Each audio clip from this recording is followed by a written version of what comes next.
Assalamualaikum warahmatullahi wabarakatuh. Di sini saya akan mempresentasikan evaluasi akhir semester proses manufaktur kelas R. Perkenalkan, nama saya Edwin Adi Utomo dengan NBI 141200059. Di sini saya akan mempresentasikan tentang mesin drilling. Apa itu mesin drilling? Kita lihat lebih lanjut. Yang pertama, definisi mesin drilling. Mesin drilling atau mesin bor adalah salah satu mesin perkakas di mana energi pada motor ditransmisikan pada spindle dengan arah pemotongan vertikal yang dikhususkan untuk pembuatan lubang.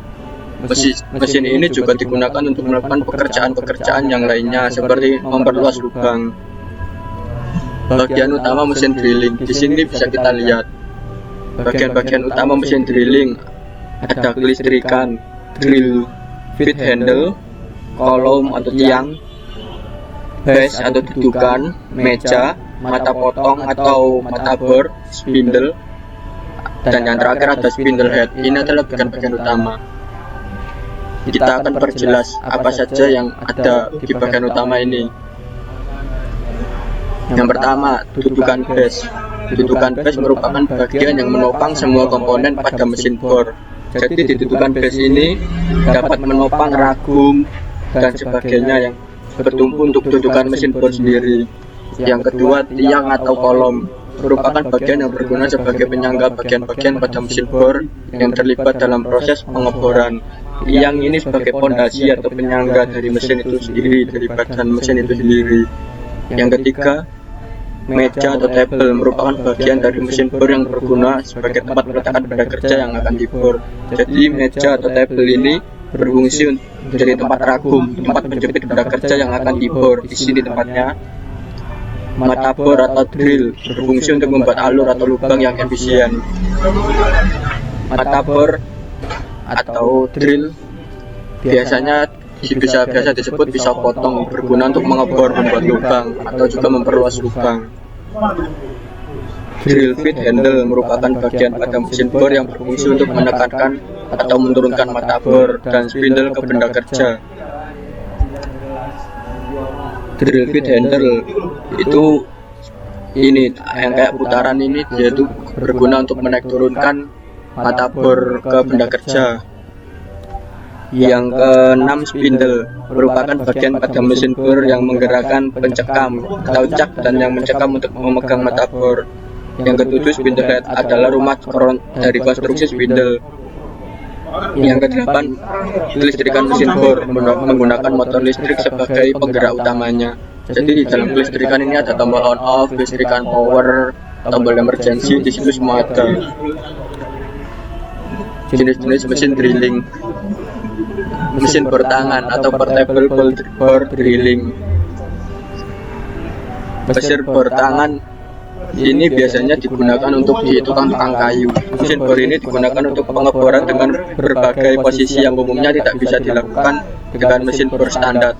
Mesin ini dapat digunakan untuk mata bor berdiameter 12 mili sampai 18 mili.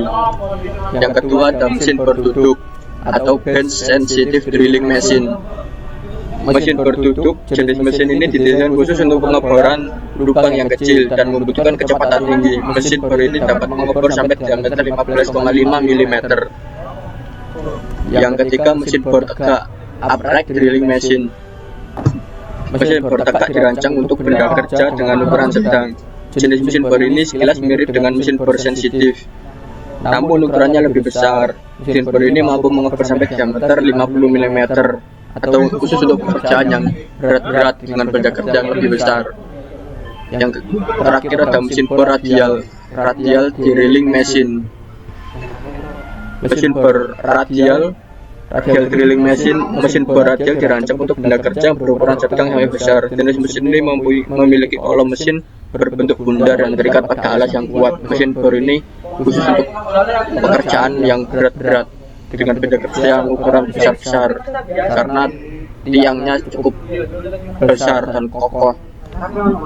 Kelebihan proses drilling: pengoperasian masih menggunakan cara-cara manual.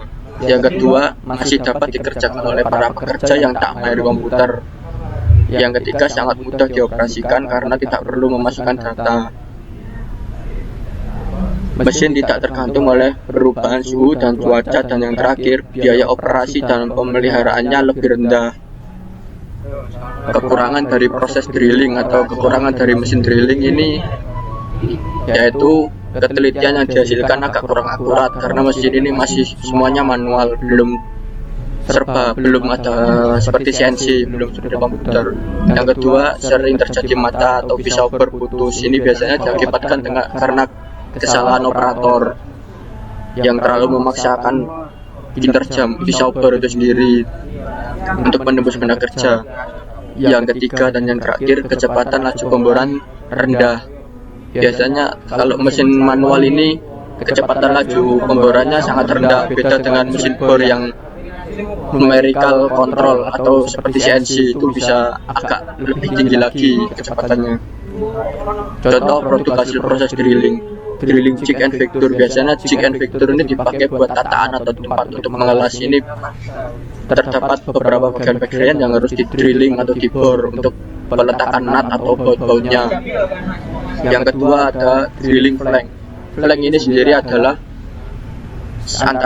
sambungan antara pipa dengan valve. Biasanya digunakan pada pipa-pipa milik Pertamina atau gas yang membutuhkan tekanan atau pencuri tekanan yang kuat. Macam-macam catat produksi dan cara penanggulannya. Catat produksi pada proses drilling yang pertama yaitu abrasi, titik pengeboran meleset dari ukuran. Biasanya terjadi karena operator mesin kurang teliti dan tidak fokus. Cara penanggulannya bisa dengan cara memberi tanda pada titik yang akan dibor dengan penitik untuk membuat lubang kecil agar ujung mata bor tidak meleset dari titik ukuran tersebut, dan memudahkan operator untuk melakukan proses pengeboran itu sendiri. Catat produksi yang kedua yaitu mata bor patah di dalam benda kerja. Biasanya terjadi karena putaran mesin tidak sesuai dengan SOP, bisa terlalu kencang juga bisa terlalu pelan, yang membuat mata bor bekerja terlalu keras dan panas akibat gesekan dan patah di dalam benda kerja ketika pengeboran. Cara penanggulangannya bisa menyemprotkan cairan kulen atau dromus atau pendingin ke ujung atau badan mata bor pada saat proses pengeboran agar kinerja mata bor sendiri itu tidak terlalu keras dan dapat didinginkan dari cairan kulen itu sendiri. Ya, sekian, terima kasih presentasi dari saya. Bila ada salah kata, saya mohon maaf. Assalamualaikum warahmatullahi wabarakatuh.